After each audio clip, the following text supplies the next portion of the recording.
Hey, what up, what up, what up, baby? It's your boy G, man, and I'm on with Talking with G, man. Hey, appreciate you all checking me out, man, watching. Sorry for my tardiness, man. Just left the barbershop, man. So they uh they had me waiting. They had me waiting a long time, man. So I apologize for everybody out there watching, out there on YouTube, Twitter, and now Facebook. Like I said, I appreciate you all checking in, man. We have hope we have a great show ahead of us today, man. NFL playoffs, division round two, man. Should be awesome. Should be awesome, man. I'm expecting to see uh, some good games today. Maybe some upsets, and if we can, man, prayerfully, we definitely get my boy Daniel Wilcox, Super Bowl champion, 9-year NFL player, Daniel Wilcox on, man. So hopefully we can get that going today, man. So, like I said, man, remember to like, subscribe, follow on YouTube, Facebook, and Twitter. And, man, we're going to get into a couple things today, man. Like I said, we're going to talk about the the Green Bay um, Rams game. We're going to talk about the Baltimore Ravens against the Buffalo Bills, which should be a dynamic matchup. And then we'll jump into the tomorrow's games tomorrow at 12. Um, I should be on time tomorrow. Like I said, I apologize for that. Appreciate it, everybody that's watching on YouTube. Um, so yeah, so we're gonna talk about that. Then we're gonna jump into the NBA, man. We got some good games going on in the NBA. We have some big trades. I know a couple of people out there want to talk about the trade that went down in Brooklyn with James Harden going to the Nets. And James Harden, coming out and defending himself, saying he's a team player, man. Um, he's willing to be unselfish, and that whole team can be unselfish, man. Me personally, I think their coach in a tough situation, man. I think it's going to be very very difficult on um, Steve Nash, man, to deal with all those egos and different personalities, man. What's up, Big Nagy? My man Matt Nagy is on. I appreciate you being on, Big Dog. Um, yeah, I saw that. I saw. So my boy Matt says Wade Phillips is coming out of retirement. He said, I know he said he's ready. He's ready to come out, man. He's ready to retire from his retirement. And I thought for sure that he would be a great pickup for the Cowboys. I think he's a great DC man. I like him as a DC. Not so much as a head coach, but definitely a DC. So we can definitely jump into that as well, man. Um, I got a couple teams out there that has picked up coaches. The New York Jets picked up the San Francisco 49ers defensive coordinator. I believe that's a great pickup for them, man. I think he's a hell of a coach. I think he's way different from what they had in Adam Gase. So I definitely, man, like that pickup for the Jets, man. So now they just have to figure out if Sam Darnold is their guy. If Sam is their guy, man, then um, they can build that team around him. Uh, Also, you have uh, You have the Falcons. Um, that yes, absolutely, Matt. I think that's huge, man. I think that's huge for the NFL and what they're doing and it's progression. It's progression, man, for the NFL to get them that the first Muslim American head coach, man. That's awesome.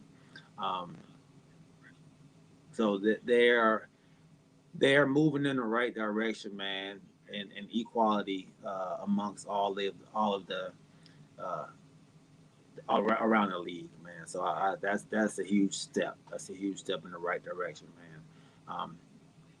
But the Falcons picked up a coach as well, so now they have a coach. They don't have a GM yet. Um, I don't know why you pick your coach before you pick a GM, but it is what it is, man. So the Falcons have uh, Smith from Tennessee. Tennessee's offensive coordinator. Falcons have been the Falcons, man. I don't understand that pickup. You have a lot of other coaches out there, man, that have made a name for themselves, that have done well. Um, so my big dog, what's up, Big Corey? So I got Corey over here on Facebook, man. Corey asks, uh, do I know much about the Falcons head coach? Um, Not really, man. All I know is he's a Tennessee OC. Tennessee's offense wasn't bad. Um, I thought he got the best out of his players, man, on that offense. So he's made he's made Tannehill um, a really good quarterback there. Um, he's made AJ Brown a really good receiver, and he's made the offense tailor made for Derrick Henry to run for 2,000 yards. So I mean, if you're looking at all that, man, that's saying a lot. That's saying a lot, and that's saying that he's able to make his team better, his players better. And as a head coach, I think that's your job. That's what you want. So in that aspect, I think that's good. But I think being a head coach of the whole team is a little different, man, than being a coordinator. Um, I, I personally would have liked for them to go um, with somebody with more experience because I think their team is unless they're ready to rebuild. If the Falcons are ready to rebuild, then I think you go with a fresh head coach. But if you think you're on the verge of making the playoffs and making a run in the playoffs, I think you go with somebody who's more seasoned. I think you go with somebody with more experience that knows um, how to be a head coach and knows what it takes to be a head coach in this league. Um, I think that's why Robert Salah and the Jets. I think that's why that's a good pickup for them um, because they're not primed to win right now. So he can build that team. So uh, they should give him enough opportunity, enough years to build that team. Um, Absolutely not, man. I think Eric Bieniemy was the front runner I would have gone with, even though he's never been a head coach either. So, and I guess that goes back to what I was just saying. Like that, that's not really. I can't. Hmm. So yeah, I'm kind of contradicting myself, man, by saying uh, Eric Bieniemy is a better choice than Smith is, and they're both offensive coordinators. I just I think I've heard Eric Bieniemy talk, and I've seen his players um, how they look up to him, and I've heard and seen it, on the sidelines and in the media. I guess because I've never heard anything about the Titans OC, man. I guess I really don't believe in what he's capable of as a head coach, man. So, and maybe I'm selling the man short. Maybe the man will be um, great at it. Maybe he will become a a young juggernaut, man. And that seems to be where the league is going. The league is getting younger at coaching, at head coaching, and um, so maybe that's a good pickup for him. Maybe, but you need a GM, man. It's not like the Cowboys. The Cowboys GM is in house always. Um, the Falcons don't have a GM right now, man. They need a GM. I heard they're wanting to talk to the Saints secondary GM, I think they called him, or backup GM, or uh, whatever they call him. But they want to talk with one of the Saints, not their GM, but the one next to him. So the next man in charge. But I think they have to wait for them to get out of the playoffs as well, or So I don't give it. Yeah, there you go. The assistant GM. Thanks, Corey. The assistant GM, the assistant to the assistant manager. Uh, they are the white Schrute for all my office heads out there. Um, so yeah, man, I'll have to see what he could do next year, man. Um, it's gonna be tough. It's gonna be tough on the Falcons. But I think next year for the Falcons, man, I think that division gonna be wide open. I think the Drew Brees retiring and possibly Brady retiring, um, that division will be up for grabs, man. So the Falcons can have a chance. They should have a chance. Um, What's up, Big Billy? My boy Billy's on, man, and he's a huge Atlanta everything fan, man. And yeah, that's what I'm talking about. I'm talking about your Falcons, man. I'm not even, I haven't really jumped on my Cowboys yet, man. So I'm giving y'all just do right now, man. So I'm gonna give y'all uh, a little bit, just a little bit. So Billy, do you like the head coach that you picked up? That's a question for all my Falcon fans out there. Tell me what you think about uh, the new head coach, man. Are you feeling it? Are y'all okay with it, or did y'all really want Eric Bieniemy like I thought y'all should have went with? So let me know what y'all think, man. Matt Nagy as well, man. What do you think about that pickup for the Falcons? Um, tell me what you think. Okay, so Billy thinks he'll be good, man. Do you think he'll be good years down, or you think it's gonna take him some time, or do you think he can immediately make an impact on this team? Um, oh yeah, this, hey, I'm always gonna work. So my boy Billy don't want me to talk about the Falcons, man. He want me to talk about the Cowboys. Hey, the Cowboys are on the right track, man. I'm gonna jump into them a little later on. I'm gonna jump into them a little later on. But my boy's on the right track, so uh, we'll be uh, we'll be right where we need to be at next year. Um, and we play y'all. The Falcons get to come to Dallas again and give us another win next season, man. So, uh, but we'll jump into that later on. We'll jump into that later on. Um, who else? What's up, Big Leon? I see my dog watching. Keith, Miss Lisa. Miss Lisa's always watching. I love her. She's always watching. She don't ever say nothing, but she's always watching. I appreciate your support, boo. Um, and my cousin Michael. Oh, and my mom is watching. I appreciate y'all watching, man.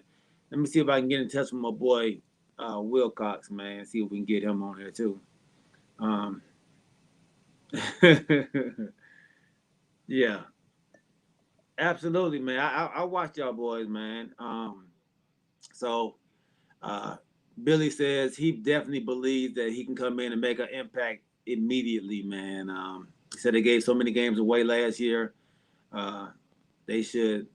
He should definitely be a upgrade from what they had. Um, and then Corey says the impact would depend on what what groceries the GM will have. Yeah, y'all. Where do y'all think y'all biggest needs are? Um, so who do y'all think y'all really need to be going after?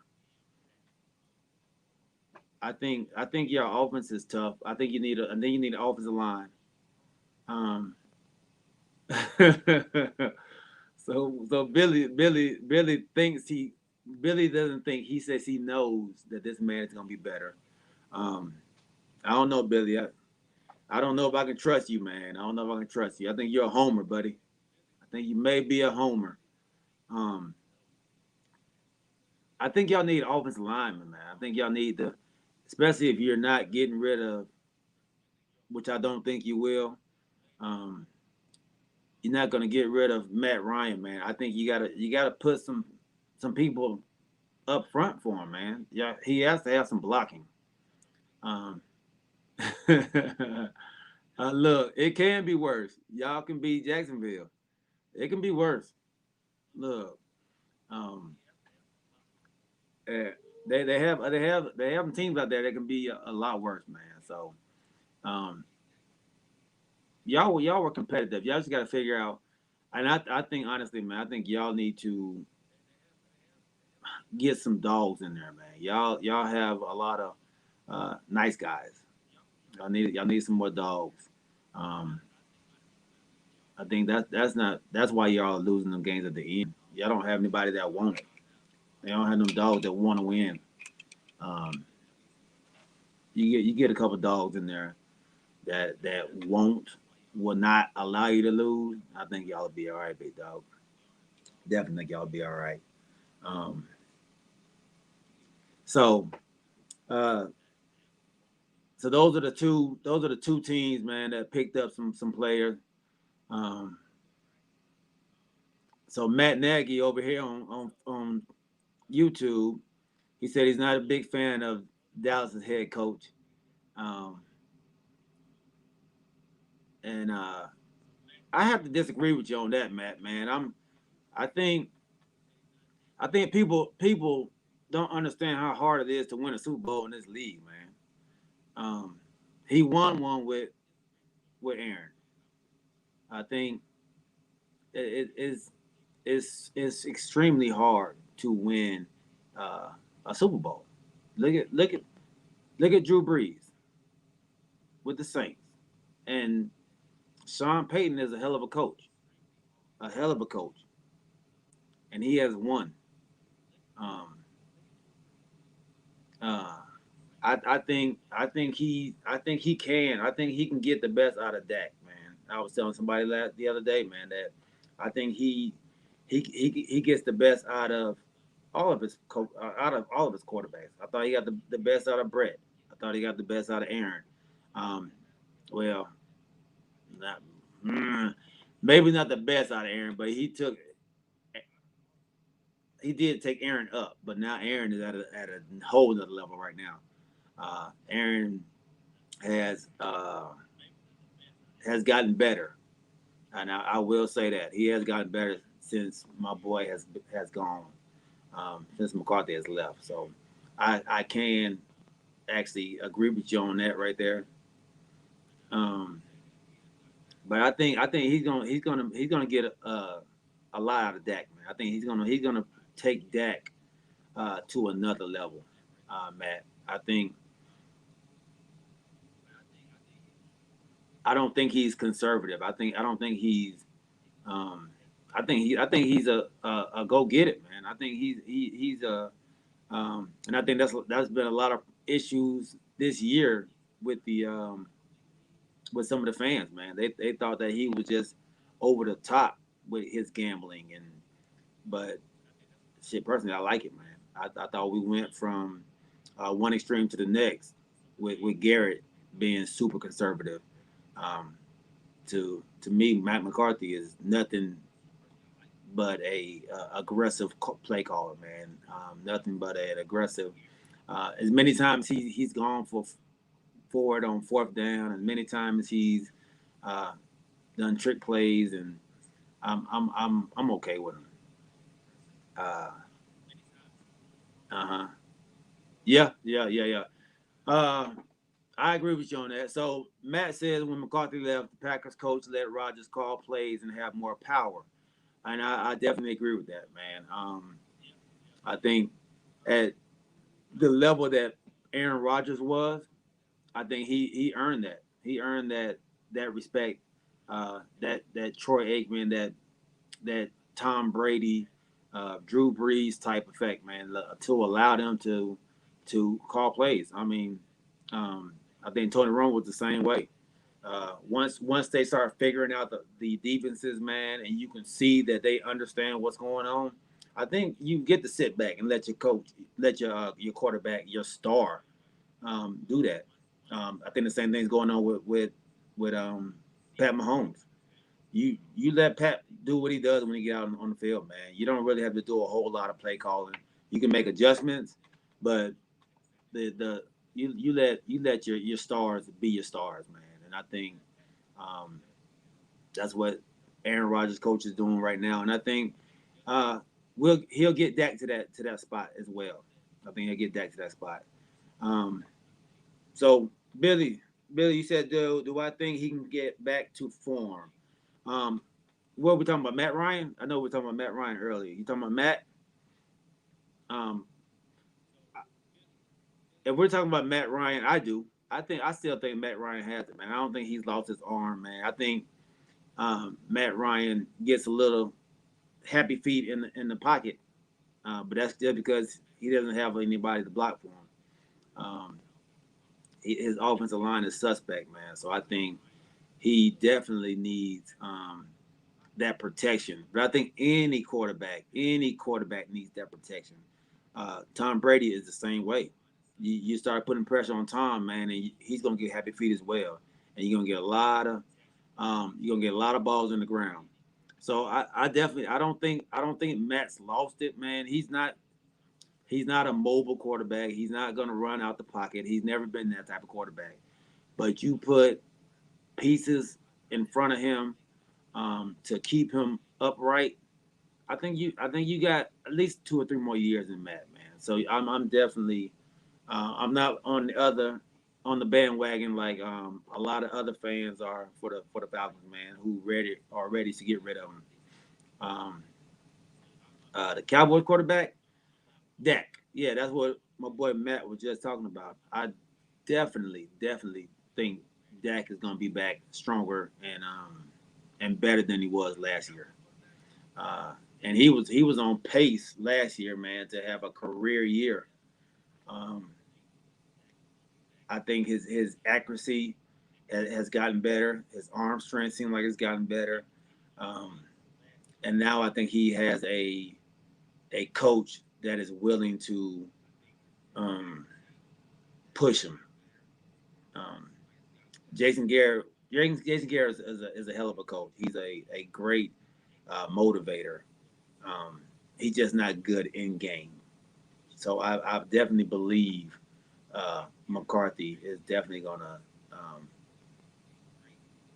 I think McCarthy, first of all, is excited to have Dak. I think that's one of the reasons that he came to the Cowboys is because of Dak. He sees something special in Dak, and I think if you watch Dak over the years, man, you've seen something special in him as well, man. He has the leadership that you want in your quarterback. He has the moxie that you want in your quarterback, and and he's a fighter, man. He's a fighter, and he wants to win. You know, more than anything. Um, I think he has all the tools to be uh, elite, and I think with McCarthy there, man, I think he will be elite, and he'll be in the talking with the top quarterbacks in this league. Um, I next year he probably will lead the league in probably all the major stats, except for hopefully not interceptions. I think he definitely has the ability to be a um, a 48 touchdown a year game passer. Um, he just had to take away the turnovers. If he can, hey, he can do that, man. He can be special. He can be special, and he will be special. So you don't agree with that, Big Billy? What's up, Prince? Man, you supposed to be at work, dog. If you ain't at work, man, you call in, baby. Call in. Um, I'll send you the link. Actually, I put the link out for you, man. Um, so you don't agree with that, Big Billy? Let me see. Let me see. Let me get this link. Let me get this link out. Hold on, y'all. Let me try to get this link out to all my guys. There we go. All right.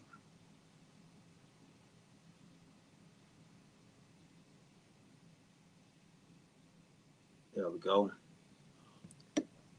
All right.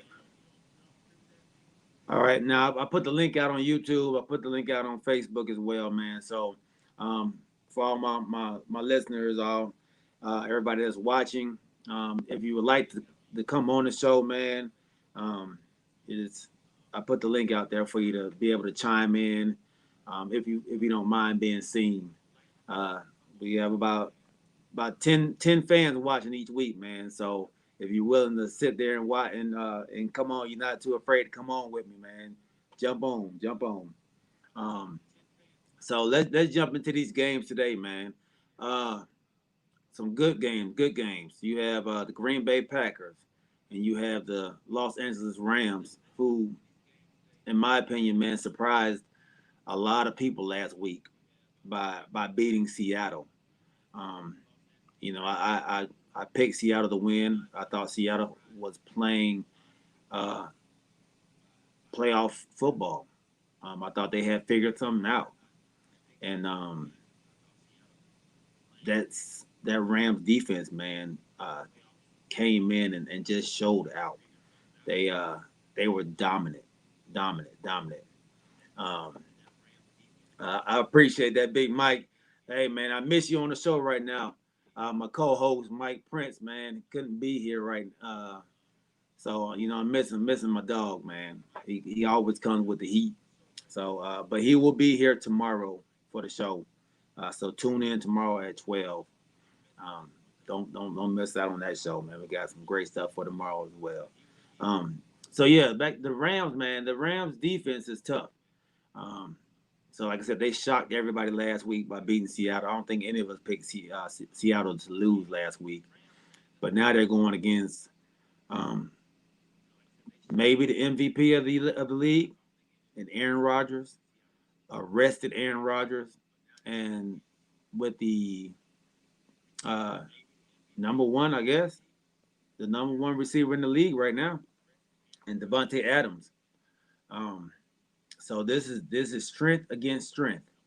Uh, the number one defense and the Rams going against this touted uh, offense of the Packers, man, and the greatness of Aaron Rodgers. So, whew, man, this is going to be a heck of a matchup.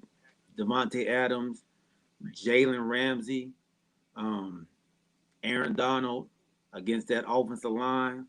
If you notice, man, Aaron Rodgers doesn't get touched a lot. Um, I think he had that one game, man. He got sacked quite a few times, but and I think that was what against the Eagles, I think it was. But most of the time, man, he's not getting touched. Uh, so y'all give me your picks, man. Y'all give me what you think. Matt Nagy, let me know what you think about that game, man. Who you think is coming out in that game between the Packers and the Rams? My boy Prince has the Packers winning, um, and I can't even disagree with him on that, man. I think I love the Rams defense. I love Jalen Ramsey. Um, but I just think Aaron Rodgers is playing at a different level. I think Aaron Rodgers is uh, on a mission, and he's been on a mission since the beginning of the season, man. Actually, since they picked up that quarterback in the draft, he's been on a mission. Um, and I don't think his mission is over.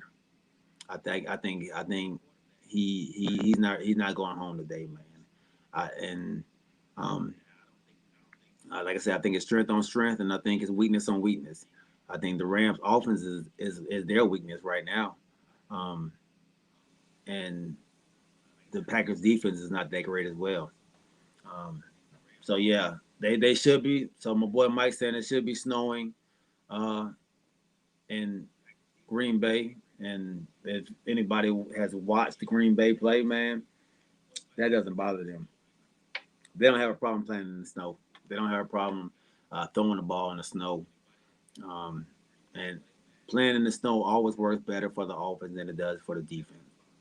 The offense players know where they're going, so it's a lot easier, man. So I'm actually gonna go with the Packers as well. I know my boy um, Black, my barber man, who had me late today, is going with the he's actually going with the upset, man. He's going with the Rams. He's going with an upset day. So he's actually picking the Rams and the Ravens to win, and Green and Cleveland to win tomorrow. So he's going all the way with the underdogs, man. Um, so yeah, man, I don't agree with that, but that's my dog. That's who he's going with. I think that's gonna be tough. I think it's gonna be tough to win in Green Bay. So who else?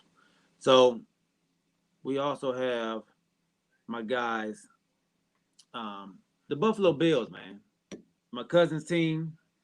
Uh, the first time in 25 years, man. They been out the first round or been to the playoffs or whatever it may be, and they're playing a Baltimore Ravens team, man. That once again surprised me, but then surprised others. Mike Prince picked the Ravens to win last week. I picked Tennessee to win. I thought Tennessee was a better team. I thought Tennessee was going to go in there and punch him in the mouth. Uh, the Ravens got payback. The Ravens got payback so much that they, after they won, man, they danced on the logo of the Tennessee Titans. Um, and I believe Tennessee danced on that logo last year. So it's a little payback for them, man. Um, you, in order to beat the Ravens, you have to stop Lamar Jackson, and not his passing; it's his running. You have to make Lamar Jackson beat you with the pass. If you allow him to run all over you, man, it's going to be a long day for you. Um, that's what happened with Tennessee, man. Tennessee allowed him to get off. Um, Buffalo is a gritty team, man. Um, they are a gritty team. They are a tough team. Uh, but they kind of struggled last week, surprisingly, with the Colts, and um, being so young, um, you kind of have kind of get them jitters, man. Hold on one second, y'all. This is Dan. What up, bro? What's up, man? My bad, bro. No, you good, fam? Everything good with you? Yeah, I'm good. You ready to roll? Yeah, man. Click on that link I sent you. You sent me a link? Yeah, I sent you a link to the phone. Okay, I'm doing it right now. All right, yeah, click on it. And it'll add you to the show. All right. All right. All right. All right, cool. All right, hey y'all, we're gonna have a quick break in here, man. We're gonna try to get my boy Dan Wilcox on, man. If you all don't know who this guy is, I know Big Billy knows who he is. A couple other cats, my boy Mike knows who he is. Um, This is a good friend of mine, man. Super Bowl champion. Um, there he is. There he is. There he is. My dog, Can you Big hear me? Will. What's up, Big Dan? What's up, G? How you doing, brother?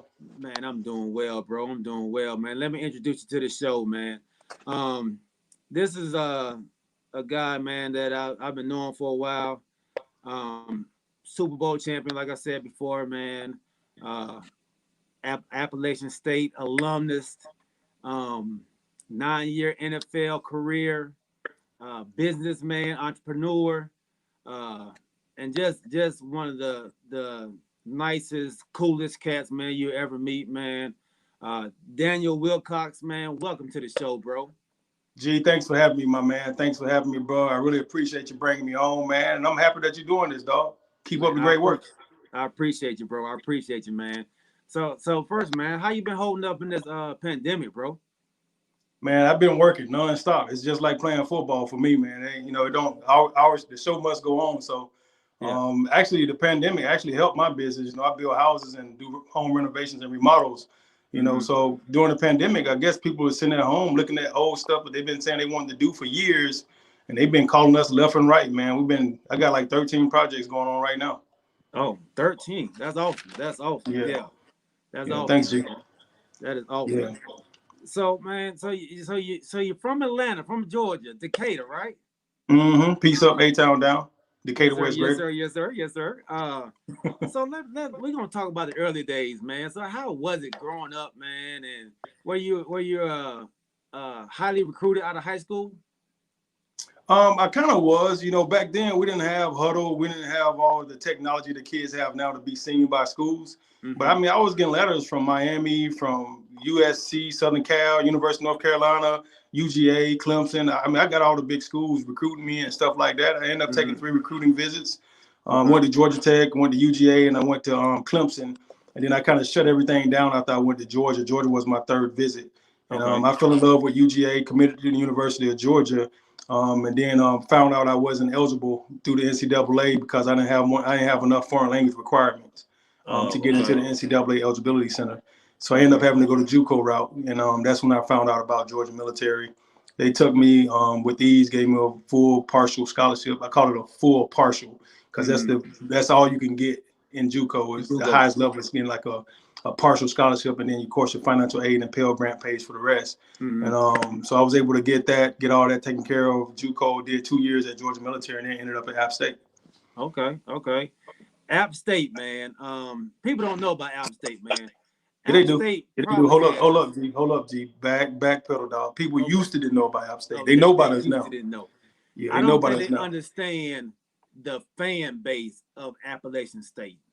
Right. That boom city, that the Mountaineers up there, bro. Yeah. They're probably the most underrated fan base in college football or basketball. They are huge and they are rowdy. I agree, man. I really do agree. There's a huge fan base for App State here in Atlanta as well. But Mm-hmm. I mean, playing back in Boone, North Carolina, there's nothing to do in that town. I mean, so you got the little Tweetsie Railroad, and then you got college football. Mm-hmm. So you talking about a date night? Yes. Going to App State football games, the ultimate date night for you up in Boone, North Carolina. Yeah. And everybody pours out of that entire town, pours into that stadium up there at Kid Brewer, The Rock.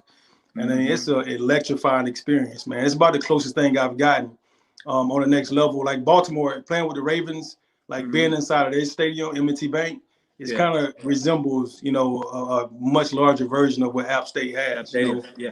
Yeah. Yeah, the fan base is really, really disciplined. And they come to every single game. They don't matter if it's snowing, it don't matter if it's raining, if it's hot outside, they're going to be at every single game. Yeah. And they're going to be loud at the right times and quiet at the right times. And it's a great experience, man. All the students pour out into the stadium as well. Right. They expanded the stadium this year, so it's a little bit bigger. They're going to continue to expand it as they continue to grow. But I mean, you could see for yourself what App State has done. I mean, you've watched the last 9 years of them being in the FBS, and they one of the top 5 all winningest teams in the last 9 years in FBS football. Yeah. Yeah. Absolutely. Absolutely. Absolutely, man. So you leave there, man, and you go undrafted. Yep. Go undrafted, man. How was that, man? How was that process? It was probably about the same as every guy that doesn't get drafted, man. It's a really stressful situation. You're sitting there, and I was one of those guys they kind of rated as a sleeper, since I went to a smaller school at the time. Right, So they rated me as a sleeper. I only really played 1 year of ball out football, which was my senior year. So since I didn't get on the map really fast my junior year, because I was a receiver my junior year, and at the end of my junior year, I moved to tight end. So I ended up scoring like 5 touchdowns in the last 4 games. And then I put on about 20 pounds to come back to play tight end my senior year. So my senior year, I played tight end the whole year, and I ended up catching about 60 to 70 balls, like 15, 16 touchdowns. So that kind of put me on the map of all the NFL teams. But they rated me as a sleeper and a possible 5th, 6th, or 7th round draft pick. The 5th round came. I had a team call me and said, "Hey, we're gonna draft you in the 5th.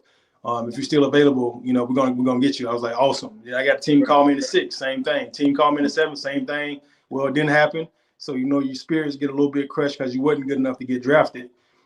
So the thing that kind of flipped me out is I didn't realize how crazy it was gonna be once the draft was over. As soon as that last guy was picked, my phone was ringing off the hook. Yeah, I mean, it was like 15 teams calling back to back to back, trying to bring me in as an undrafted free agent. And I had did my research. I talked to my agent. I didn't sign the first day, the night of the draft. I decided to wait because I wanted to kind of do a little bit of research first. And I told my agent, I said, "Look, man, I've never done this before. I'm new to this whole thing. Do as much research as you can and figure out which team you think would be the best pick for me, to go to." Because it came from them picking me to me picking them. So they kind of put the ball in my court. The next day was my signing day, the day after the draft, and I decided I was going to go to the New York Jets. And I was 100% Baltimore, the day of the draft, because they was the ones that was calling saying they was going to draft me. And they still wanted me really, really, really badly. So they called me. It was one of the first teams to call as soon as the draft was over. Say, "Hey, we want Wilcox, we want Wilcox." They was one of the few teams that did like a thorough check. The tight ends coach came to Boone, worked me out. And then I remember before he left, he said, "I'm not going to lie to you. I just want you to understand that you're probably the best all-around athlete I've worked out this offseason." And he said, "I've been everywhere. I've been, I think Algie Crumpler came out, Todd Heap came out, all those guys came out that year." And he said, "You're the best all-around athlete that I worked out this year." And that shit, it stuck with me. I was going to Baltimore. And when they drafted Todd Heap in the first round, it didn't make any sense for me to go to Baltimore anymore. So they drafted Heap. They already had Shannon Sharp. Then they had Ben Coates. They had 3 Hall of Famers. Basically 3 Hall of Famers on the team. So that automatically puts me in the 5th spot because they are.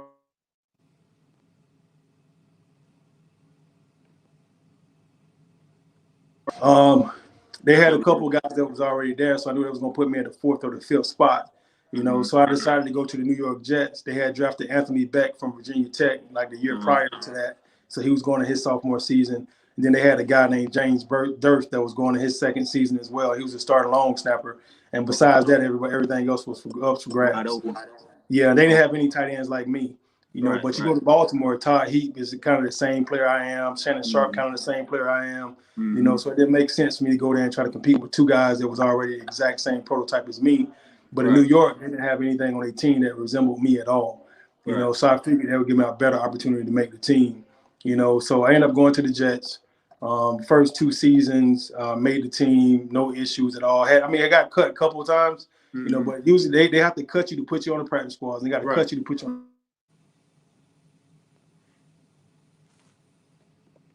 All right, we got a couple of difficulties right now, technical difficulties.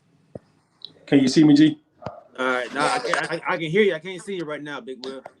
Okay, I'm sorry, but I'm still here. So the Jets decided to bring me in. They cut me, put me on a practice squad the first year, and then the first week of the season was the 911 incident with the Twin Towers and airplanes and stuff like that. Yeah, 9/11. So that happened, and once that happened, they activated me to the active roster. So literally 2 weeks into the first season, I'm on the active roster already, the travel team. Right. That says something about an undrafted free agent, man. You can make the active roster, man. That shows the hunger and the fight that you have, man, to be that person you are, man. It's not easy to make up a roster, dog. It's So not, man. yeah, It's not, especially when you're a guy that's undrafted and you're a guy from a smaller school. Most of these teams write you off instantly already. mm-hmm. So when you're from those smaller schools, man, you got to really work almost twice as hard to get noticed and to get seen. Mm-hmm. They give you old slap dick number when you first come in, so you don't get the best jersey numbers, at all. I think I had number 40. I think I had 44 when I first got to New York. Yeah. I think so. I think it was 44 or 45 or something like that when I first got to New York, or 46. And when I first got there, they gave me that number. And once I made the team and I actually made a travel roster, they changed my number to 86. Okay. So they let you know they didn't have no respect for me. Right. You get a number in the 40s. You probably ain't gonna be on team. Yeah. But you get your locker gets put in between, people that you only seen on freaking Tecmo Bowl at the time, because it wasn't Madden at the time. Right, so it was like Tecmo Bowl.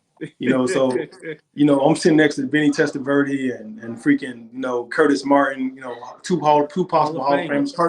Curtis Martin definitely a Hall of Famer. Right. Vinny may get his shot sooner or later, but Curtis already in.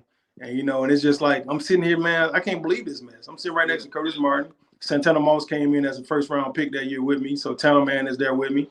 And I'm sitting there, man. I'm like, bro, I'm in New York with the Jets, and coming from Atlanta, from Decatur, Georgia, you don't think you're gonna ever see the Statue of Liberty, like you don't know that type of stuff. So, I mean, I'm in New York, bro, like playing for the Jets as an undrafted free agent, and I made the squad. Unbelievable experience. Blew my freaking mind, G. Blew my mind. Yeah, I bet, man. I bet. Like you said, man, you don't expect to be that point, man. Especially like you said, coming up in high school, man, you don't really, you want to, but you don't really, put your sights set on that. So yeah, definitely, man. So then from there you go to the Bucks. Yeah. Is that right? Yeah. Yeah. That's a funny story right there now. Okay. So my second year in New York, they brought me back. I'm on a practice squad the entire season. Mm-hmm. And as a kid, you're like, bro, I don't care if I am on the practice squad. Give me 100,000. I'll be on the practice squad all year for these boys. I don't care. But coming from the active roster my rookie year, doing what they asked me to do in the offseason, I put on an extra 20 pounds, came back like 255. I was 218 coming in. I'm 255 a year later. So I came back, gained the weight, muscle, a little bit of chunkiness, a little bit of fat maybe, but a lot. But it was more muscle. It was more muscle than anything, man. But I came back, and I'm a little bit heavy on where they want me to be. They wanted to make me more of a traditional tight end, and so I did what they asked me to do, and I ended up being on the practice squad all freaking year. It drove me crazy.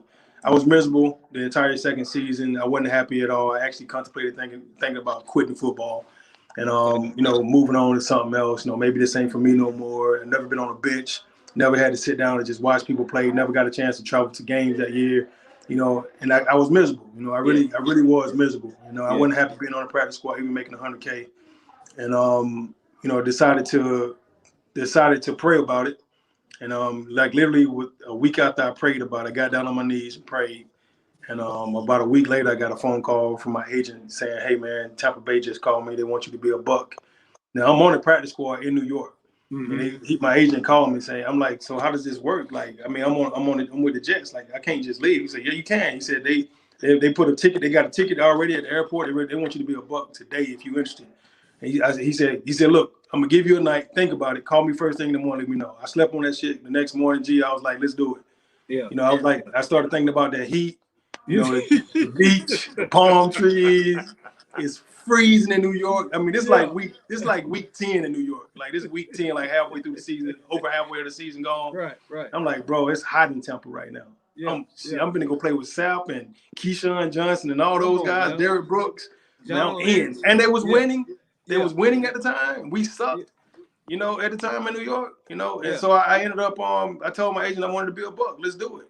Yeah. That same morning I told him that, he said, pack your bag for a week. They got a ticket at the airport. Get to the airport as fast as you can.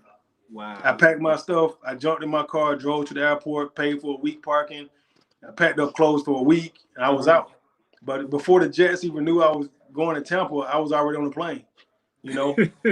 So when I got to Temple, I signed my contract and I was on the active roster for the rest of that year. We went to the Super Bowl and won. You know, That's something else. That's something else. Because they signed you in December, right? In December? I can't remember if it was December or November. I feel like it was before Thanksgiving. Okay. We had like four games left at least in the regular season. And then after those 4 games, we went to the playoffs. Okay. You know, but we had at least 4 games left. So I want to feel like it was like November. It might have been early. That might have been early December. It could have been. Okay. That's awesome, man. So you come in, you get picked up by a championship roster, man, a championship team, and you playing with, like you said, Hall of Famers. You get to share this locker room with Hall of Famers, Warren Sapp, Derrick Brooks. This year, maybe John Lynch. What was that like, man, in that locker room? Man, it was awesome, bro. Yeah. I mean, it was awesome. I mean, I just came from like the media capital of the world. Temple was way more slowed down than it was in New York. The media wasn't as aggressive as it was in New York. But when I got to Temple, man, you know, at first I was super happy to be in the South, super happy to be in the Southern team, super happy to be in the Florida team. You know, I'm a Georgia boy, so you know we grew up Georgia versus Florida all the time. Right. You know, so I get down there, and then the first person that kind of showed me love was Derrick Brooks. And you wouldn't expect the superstar on the team to be the guy to approach you first and like welcome you to the team and all that type of stuff. But that's what I got. Right. You know, then I remember being in my tight end meeting. The first time I sat in the tight end meeting, our meeting was right across from the team locker room. And as soon as you walk out of the locker room, Temple, we had trailers. Like we didn't have like a real facility. We had like double wide trailers for our facility. Right. You know, so as soon as you came out the locker room, our meeting room was right across from the locker room. And Warren Sapp walked in and said, "Hey, who's the new guy?" And I turned around to try to shake his hand, and then he blew me off. He wouldn't even shake my hand. And I was like, what kind of shit is this? Dude, I'm on your team. You know, so it was like, it was real weird, man. So it gave me a really nasty, you know, ugly feeling about Temple for a second, you know. But Derrick showed me so much freaking love. The linebackers, you know, Derrick Brooks, Shelton Quarles, those guys was like Wilcox is everything. You know, they saw me in practice, saw me work, and you could tell the guys that really appreciate your craft because they kind of flock to you. Right. You know, so they appreciated what I did on the field. You know, Rondé Barber was cool people. You know, Brian Kelly was dope. You know, Dwight Smith, you know, face man, he was dope. You know, Corey Ivy, who ended up playing with me in Baltimore as well, he was dope as hell. You know, man, we just had it was really, really fly, man. You know, offense, you know, Joe Jerry Vicious. Keyshawn, I had just came from New York. His best childhood friend was Chris Hayes, who was a special teams captain in New York. You know, since I was a special teamer for 2 years, me and Chris ended up being like tight as feathers. So, you know, he called Keyshawn and told Keyshawn to look out for me. So, you know, it was a good situation. Everything except Sapp at the time was really a good situation. That's awesome. Yeah. We went on and won the Super Bowl, man, and that was probably one of the highlights of my entire career, just being able to win that Super Bowl that early. Yeah, that a lot of people don't. I was just talking about winning the Super Bowl in the NFL, man. It's not easy. It ain't. And a lot of fans take it for granted, man, that you can just come in and just win a championship, dog. The cards have to be laid out for you. You got to have some luck. You know, you got to have some great players, and you got to have a couple dogs. You know, you got to have a couple dogs out there, man. And you got to have a bunch of dogs. Yeah. You got to have a pack of hounds, boy. I'll give you this story right here, man. Okay. I remember my rookie year in the league. We was in a team meeting, and Herman Edwards stood up in front of the team, our head coach, Herman Edwards. Okay. And he said, all right, man. He said, y'all got an opportunity to be part of the best franchise in the world, New York Jets. He said, this year we're gonna shoot for the ultimate prize. You're shooting for the Super Bowl. Everybody know the Super Bowl here? Everybody like, yeah. Everybody raised their hand like, yeah. He said, all right, it ain't hard, it ain't easy to get there, man. I don't want you to think it's easy. So he was like, hey, by show of hands, when I ask these questions, I want you to raise your hand. How many of y'all been to the playoffs? It's 85 of us in there. This is preseason. Okay. All right, 85 of us in there is preseason. Show of hands. How many of y'all been to the playoffs? I say about 50 guys raised their hand. How many of y'all been past round one? I say about 30 guys raised their hand. Well, how many of y'all been to the AFC, NFC championship game? I say about 4 or 5 guys raised their hand. Then he said, how many of y'all been to the Super Bowl? Nobody. You know what I mean? And I was like, what? Wait a minute. This is the New York Jets. Like, it ain't nobody on this team been to the Super Bowl. Like, wow. You know, you really would think like it's like that, like it's easy. You know, we went to the playoffs my rookie year. You know, we went to the playoffs. We lost to Oakland in the first round, and then my second year we sucked. You know, then I ended up going to Tampa, and we like 14-2, 13-3, finishing up the season. Right. And then we go into the playoffs, and we run through everybody in the playoffs and get to the Super Bowl and ran through the Super Bowl like it was a track meet too. Yeah. You know, so to be able to do that in the second year it took so much weight off your shoulders, knowing you ain't got to really fight to get back to that no more. You can just play the game for the fun of it. Yeah. You know, but my last 2 years, man, that drive kicked back in for me, and I really was trying to get me another ring before I wanted one with Baltimore so freaking bad. Yeah, so y'all were close. Yeah, we were. We had everything we needed except a quarterback, and then when we finally got Steve McNair, we thought that was going to be the answer, and then we got Joe Flacco, so we thought he was going to be the answer. But you know, Joe Flacco was, he was the answer. It just happened 3-4 years later. But later on, he got it though, man. I was happy for him. Yeah, that's awesome, man. So just I'm gonna backtrack to that. Before you went to Baltimore, man, and not a lot of people know, you youngins, man, they had a league called the NFL Europe. Yeah. And you played a half a season or a full season there with the Ryan Fire? A full season, man. Like I played a full 10 games and a full 4-game training camp. So 14 games, you know, with the Ryan Fire, you know. So NFL had an expansion league called NFL Europe, and it was based out of Germany.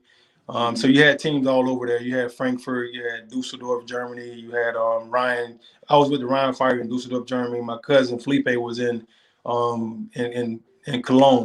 Germany, with the Cologne Centurions. They also had a Berlin team. You know, they had teams all over the place. They had a team down in France, and then they had another team somewhere like in Italy or something like that. I can't remember the name of them, but I mean, it was a really, really, really great experience. G, like, I bet. Yeah, to have the opportunity to live outside of the country.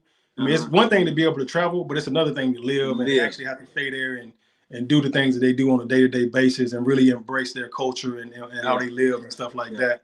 And it made me, just like going to Georgia military, made me really appreciate, you know, the things that I was provided as a child. You know, going over to Germany made me appreciate the things that I was provided. I was provided as a U.S. citizen. You know, like we take so many things for granted over here. I mean, even being able to go to McDonald's and get ketchup and not have to pay for it. Yeah, you know, you got to pay for ketchup in Germany. You know, so I mean, it's stuff like that, man. Where you just like, bro, we spoiled. Like we don't realize how spoiled we are. I mean, you can go get a gallon of milk here, and they don't even sell gallons of milk in Germany. Right. You know. Right. Yeah. You know, so it's just weird, man. I actually stayed in Wiesbaden for 3 years, man. And so I kind of know what you're talking about when about, you know, Germany, man. Germany's a beautiful place, and the fans there were ecstatic about having a team there, man, in Germany. Man. They were, and we was in one of those historical teams too, where it was one of the first NFL Europe teams that started. And they was around for 10, 15 years through the whole process. They never changed and went to another city. They always stayed in Dusseldorf, Germany. So the Ryan Fire was like one of the elite teams over there. So I was blessed to go to one of the better teams in a better situation. We had real fans. The stadiums were packed. I mean, it was an unbelievable experience. Yeah, awesome. So did you so that's why I learned to eat my French fries with mayonnaise in Germany. Yeah, did you do that when you were there? I learned how to make my own sauce, mayonnaise and ketchup. Mix it in, baby. It's crazy. My wife eat her French fries with mayonnaise now. She's never been to Germany. It's weird. I'm like, dang, Charlotte, what's up? Yeah. You know, but you know, I did a lot of first over in Germany though, man. You know, like Germany, I felt like I was really kind of introduced to the NFL. That was the first time I ever did my first billboard, my first autograph signing, my first commercial, TV commercial, my first magazine ads. I did all my first over in Germany. So when I got back to the States, I was ready to roll. Look at God preparing you. Preparing me for greatness, dog. For greatness. Yes, absolutely. Yes, sir. Yes, sir. Absolutely. So then you finished that season off, man, and that's when Baltimore gives you that call, huh? When I got back, it was like going through the draft all over again, G. So it was like as soon as I got back, I had to I started getting a bunch of phone calls from teams. You know, my agent was like, hey man, my phone is ringing off the hook. You know, this team, that team, this team, that team. It was 12 teams calling instantly as soon as I got back to the States. And I had to go through the pick process again where I got a chance to pick. I decided to go to Baltimore because I felt familiar with Baltimore, and it felt like it was the right thing to do. Shannon Sharp had already retired. Ben Coates had already retired. Todd Heat was there still. You know, he was the whole show, the Heat kid. And then they had a couple other draft picks that didn't pan out the way they wanted to pan out. I can't forget about my boy Terry Jones. Terry Jones, like a second-round pick from the University of Alabama, and he was the number 2 tight end when I got there. And he was more of a blocking tight end. He wasn't as crafty as shifty as I was as a receiving tight end. So I felt like it was a good opportunity for me to come in and be at the least Heap's backup. You know, but I really was shooting for the number 2 spot. I had my mind made up. I wasn't gonna be nobody's backup no more. I was tired of being a backup. I wanted to be a starter. I was even coming for Heap's spot if I could have got it. Yeah. You know, you don't realize until it hits you in the face with a pile of books that the politics of the game ain't gonna allow you to take a millionaire spot. Right. You know what I'm saying? Go ahead. Right. Yeah, you making a couple of $100,000 and then he making a couple $1 million. Right. They gonna get their money's worth out of this guy. Oh, yeah. You know, so yeah, but I came in, I worked my butt off, man, and I ended up being a starter. Me and Heap started 1 and 2, you know, side by side, you know, from the first week of the season on. Yeah. How I pulled it off, I have no idea, but you know, that was another example of, you know, how each team is different. When I got there, I remember introducing myself to Reed because I had just finished playing with Santana in New York. You know, but and Ray, you know, Ray actually approached me first. It was kind of intimidating not to really approach him because you knew it was Ray Lewis. Right. You know, but he actually approached me after practice one day. He's like, "Hey man, you number 44?" They gave me 44 when I got there. So he's like, "Hey man, you number 44?" I was like, "Yeah, I'm 44." He was like, "Man," he looked me right in my eyes and shook my hand and said, "Man, I like your game. Keep doing what you're doing." And that was all I needed. You know, that was my signature, the sign on the dotted line for Wilcox. It's your turn to go ball. Go do it. You made it already. Yeah, that was a moment. That's all I need. You belonged. Yeah, when one of the greatest linebackers in the world come up to you, that's probably ever played. It might be the number 1 in the entire game, the history of the NFL, and tell you, "Hey man, I like your game." Yeah, that was all the confidence boost I needed in order to take it to the next level. Absolutely. You know, so I from that point on, it was like, this is my team too. You know, people ask me all the time, say, "Hey man, you played in Baltimore with Ray Lewis?" I said, "No, man, Ray played with me." I love it. I tell him that all the time, man. I said, "No, he played with him. He played with me. Shit, we was on the same team, dog. I love it. Teammates." Yeah, man, that is awesome. That is an awesome story, man. That's an awesome story. And it seems like, man, just looking at a couple of your stats, man, you have very good games, man, against the Eagles, man. You like playing against them. Yeah. They don't like me very much. You know, I think it's the Eagles fans, man. You know, they assholes, bro. They nasty, dog. You pull up at the stadium, they mooning you. They literally pulling their pants down. Women, guys, everybody. You know, they throwing bottles at the bus. You know, they slipping you off, shooting birds at the bus and all that stuff. Yeah. They don't even know who you are, but they hate you. They hate you. I don't care what team you are, they hate you. You know, so that's the energy that the Eagles fans, I think, give you before that game. You like, man, I got to go ball today. Right, you know, I caught my first touchdown pass against the Eagles in the league. I know. Yeah. I saw that. Yeah, man. Turn up. Yeah, they are. I think probably the worst fan base, man, out there, man. The Eagles fan base. They neck and neck with Oakland. Yeah, Oakland bad too. They used to be horrible too, but they're definitely Eagles is probably my number 1. Definitely. Yeah. So we got somebody watching on YouTube, man. Matt Nagy, man. He said you had a great year in 2006. I appreciate that, Matt. Thank you, man. I don't know what I did in 2006, but I'm sure it was fairly decent. My first 3 years in Baltimore, I want to say was pretty decent. You know, pretty decent. It was probably my best 3. I think I got hurt my 4th year, and then my 5th year, I was coming off the injury, trying to get back. You know, trying to get back to the old days, and my foot just never really recovered. So, but yeah, my 3rd year, I want to say, my 2nd year might have been my best because that was going into my contract. And then my first year was the 2006 year he talking about. That was my first year after my contract with Baltimore. Okay. And I think that year was the year I kind of felt like, man, this is, you know, I'm really a part of this team. Like, they really respect me for real. This is the first time an NFL team have gave me a real contract, and they showed me that they appreciate the things that I've done. And I felt like this was really my team. I was special teams captain that year. You know, I had a really decent year, and led the team in tackles on special teams, and then I was a starter all season long at the H-back position. Right. And the Ravens were the first team to actually label me as an H-back. Everybody else was trying to figure out what position I played. They didn't know if I was a running back or a tight end or a receiver. They just kind of bounced me around over and over and over and over again. Never had a real fit. And then when I got to Baltimore, Brian Billick said, "Man, you're an H-back. You're not a tight end. You're not a receiver. You're not a fullback. You're an H-back. You play everything." And that's how the Ravens used me, and they allowed me to kind of really grow and flourish. And that's why you kind of take your hats off to Baltimore, with Ozzie Newsome and Eric DeCosta and, the whole company, Joe Ortiz, man, they scouting department is freaking unbelievable. George Kokanis. Yeah, man, they do a great job of evaluating talent. And at the time, my quarterback from college from App State was actually on the Ravens scouting department, Daniel Jeremiah, who's an announcer now on ESPN and NFL Network and all that stuff. Daniel Jeremiah was one of the scouts that actually told them to continue to look at me and follow me when I went over to Germany. And he was a part of the reason why I was back in Baltimore. So the NFL, the Ravens have a class act front office, man. Dick Cass, the president of the team, the owner of the team, Steve Bisciotti, just unfreaking believable people. Absolutely, man. I definitely agree with you on that, man. Like you said, that front office, man, is amazing. A lot of teams should pattern how they do things. If they want to be successful, they've showed the way. They've showed you how to do it, man. And I agree with you 100% on that. Matt also, he knows you, man. He knows who you are, man. What's up, Matt? He says you joined Georgia State as a director of player personnel in 2017.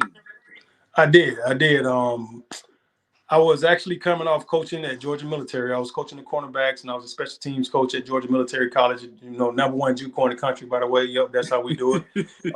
But I was leaving Georgia Military, and my old coach from App State, Sean Elliott, got the head job at Georgia State and gave me an opportunity to come in and be on the scouting and recruiting side of things. I wanted to coach, but Sean saw something else in me and wanted to put me on the side where I can start recruiting players and getting players on the squad. So He gave me the title of the director of recruiting and the title of director of player personnel.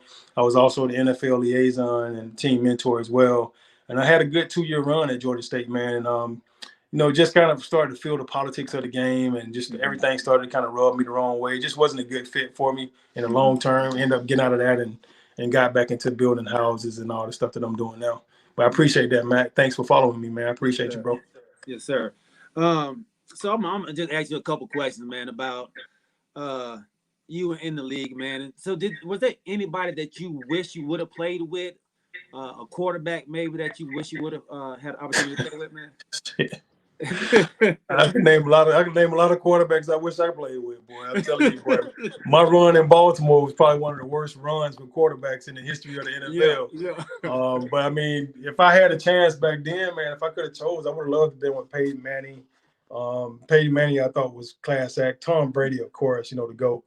Got to take your hats off to Tom Brady. Tom Brady was a guy I hated my entire career. Right. He one of those guys you hate, and then after, you really start to appreciate him after you don't have to play against him no more. Yeah.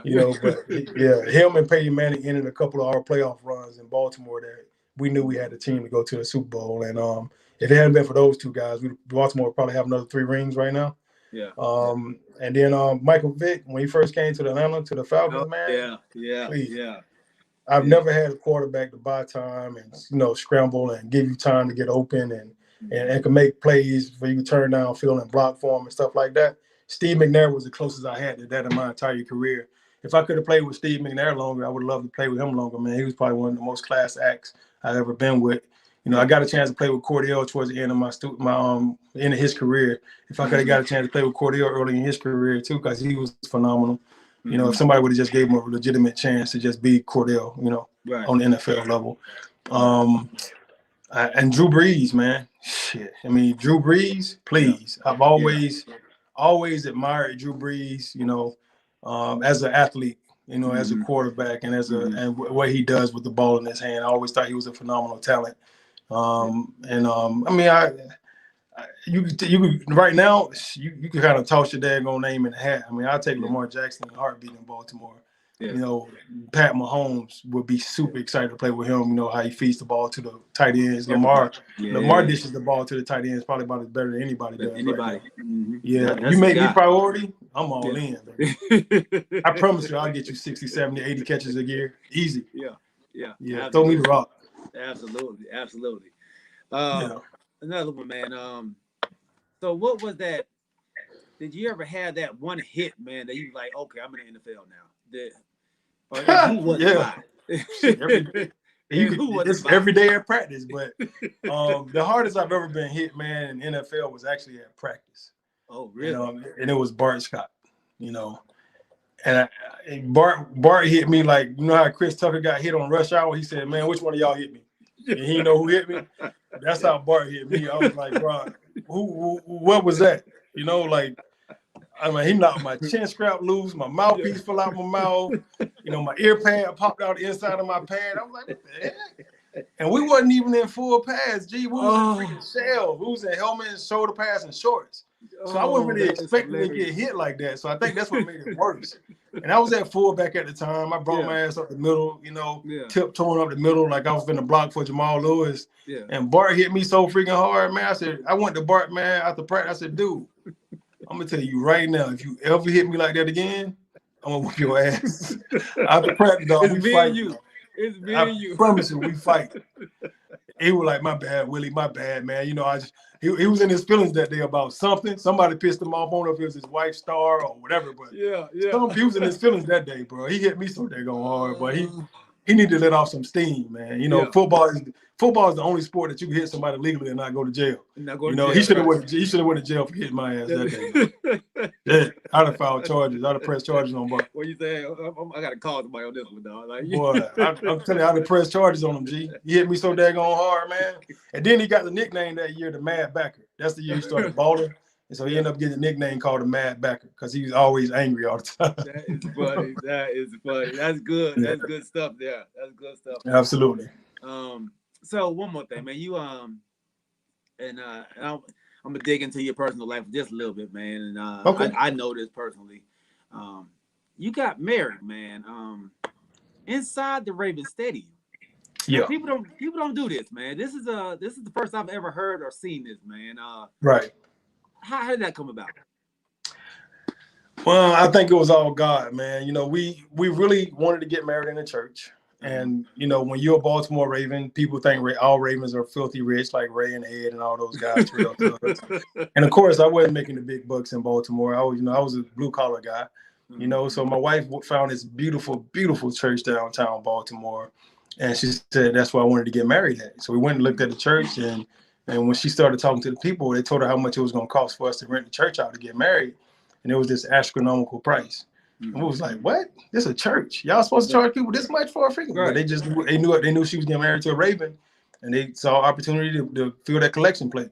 Mm-hmm. You know, so we decided we weren't gonna get married in that church. And then she never found anything else that had to, you know, her family is Catholic, you know, so she never found anything else to kind of have that feel to it. So we decided not to get married in the church. So she started looking for other venues. And then every venue she found, they found out she was getting married to a Raven, and they kept trying to boost the price up. Right. You know, and then we ended up going to, you know, the Baltimore Ravens. And I was like, babe, what about, I've been playing football since I was 5. Football has been my entire life. I was like, what about, you know, getting married at the stadium? And, you know, somebody had said that as a joke, you know, early on, like, y'all should just get married at the stadium, but they was playing around, you know, and we just kind of brushed it off. Nobody, you didn't even give it the time of day. And I was like, what do you think about getting married at the stadium for real? She was like, then I'm starting to think we might have to. She said, you want to go over there and talk to whoever you need to talk to and see if we can get it? I was like, first of all, I wouldn't even know who to start to talk to. Try to rent out the football stadium. You know what I'm saying? Like, how you gonna try to rent out the freaking Ravens Stadium for a wedding? I was like, man, I wouldn't even know who to talk to. But baby, I love you. I'll do whatever you want me to do for you. I'll find out. You know, so I had, you know, I did a really good job in the city of Baltimore, donating a lot of my downtime to community endeavors. You know, so I got a chance to know the front office in Baltimore really, really well. You know, Steve Bisciotti was like a father figure, uncle, dad to me. You know, Dick Cash, the president of the team, was the same exact way. And then Larry Rosen, the guy that actually ran the stadium, you know, he actually runs the scoreboard, the clocks, all the graphics, all that stuff. His team runs the entire thing. Became a really, really, really good friend of mine. So, and then I did a bunch of stuff with our PR department. So I went straight to PR, talked to Chad Steele and Melly LaGrange, asked them if I wanted to get the stadium to get married in, who should I talk to? Mm-hmm. So they told me to talk to the owner of the team, Steve Bisciotti. Mm-hmm. I actually had Steve number on speed dial Right. at the time. I don't know why, but Steve trusts me enough to give me his personal cell phone number. So I speed dial Steve and say, "Hey, Steve, man, we've been having a horrendous time trying to find a venue for our wedding, me and my wife, and I wanted to know if we can get the stadium to get married on the 50-yard line." And then he was like, "Daniel, I would love for you to have your wedding at our stadium. Would love for you to do it. Nobody's ever done it. Nobody's ever got married at M&T Bank before. You would definitely be the first. I don't know why you want to get married at the stadium, but if that's where you want to do it, we got you." Right. So he told me to talk to Dick Cash, the president of the team, who I also had on speed dial. So I called DC and said, "Hey, DC, me and my wife, I just talked to Steve, and Steve said, give you a shout about renting the stadium." And they hooked us up. They gave me the stadium at a price that I couldn't turn down. It was better price than anything else. It's $100,000 just to rent the field, and it's another $50,000 to rent the press box level where all the suites and stuff at. Okay, So we got married on the field, and then we did the suite level for the reception. So everybody took the elevators up, to the suite level, for the actual reception. And they didn't charge me $50,000. They didn't charge me $100,000 at all. And they actually, they wrote it off as a charity event for one of the events for the year. All we had to pay for was catering. Yeah. And I just thought that was awesome. They was like, "Man, you do so much for the team and so much for us, and you the most, you more than any other Raven we've ever had in the organization. You spend more time in our community endeavors and events than anyone else. So we're gonna give back to you on this one." And I just thought it was a first class thing for them to do, man. So we didn't have to pay anything for the venue, but we had to pay for catering. So we paid for catering for, I think it was 150, 200 people, 300 people, something like that. We had at the wedding. And it turned out beautiful, man. It really did, man. My wife did most of the event planning herself. Her and a friend of ours, Doreen Gervasilis, and they did it together. And my wife designed it, every single inch of the thing herself. And she kind of did it all. We was up late nights, doing posters and doing table favors and everything. I was helping her make all type of stuff, man. So it turned out great, G. It really did, man. It was I saw the pictures, man. It was amazing, man. And I'm extremely proud and happy, man, to see y'all do that and see where y'all are now, man. And Billy over here, your boy Billy, man. He said it was amazing. He said that was a first class event, man, and it was dope. Billy came up, man. Billy Abrams. Billy's like a brother to me, man. And it's funny how I met Billy when I bought my first car. My cousin Alan G, Alan. Alan introduced me to Billy, and Billy started doing my cars. And Billy, if you guys looking to get your cars done, go to Total Appearance on Pleasant Hill Road in Atlanta, Georgia, and ask for Billy Abrams. He's the white guy that's super busy all the time. He'll be too busy to talk to you, but you're gonna get your car hooked up. Exactly. But Billy, man, he's a really good friend of mine, man. Class act, man. I really appreciate him a lot. Him and his girl came up to the wedding, and it was always good to see some familiar faces from back home, man. And just think that he would take time out of his schedule, his busy schedule, to come to my wedding, man. It was a great thing, man. I appreciate it. Yeah, that's awesome, man. That's awesome, man. Man, Dan, man, I love you, man. I've been, like I said, I've been knowing you for years, man. We played ball together. You was the high flyer on our team. You was the one who scared everybody from playing against us, man. So throw it up, baby. Throw it up. Throw it up. You'll get it. I appreciate you taking time out of your day, man. I know you're a busy guy, man. You've made this show awesome today, bro. I really appreciate all you did, man. Give me your picks for today's game, man. I know you're going with the Ravens. Man, it's only one game that I know of that's playing. It's Baltimore. It's a Baltimore game. It don't even matter who they playing. Ravens playing. We going all in, baby. Shoot, Ravens till I die. 8 o'clock tonight. Tune in, baby. Baltimore versus whoever. Let's do it. Yes, sir. Who we got on the other side, man? You got Green Bay and the Rams playing. Green Bay and who?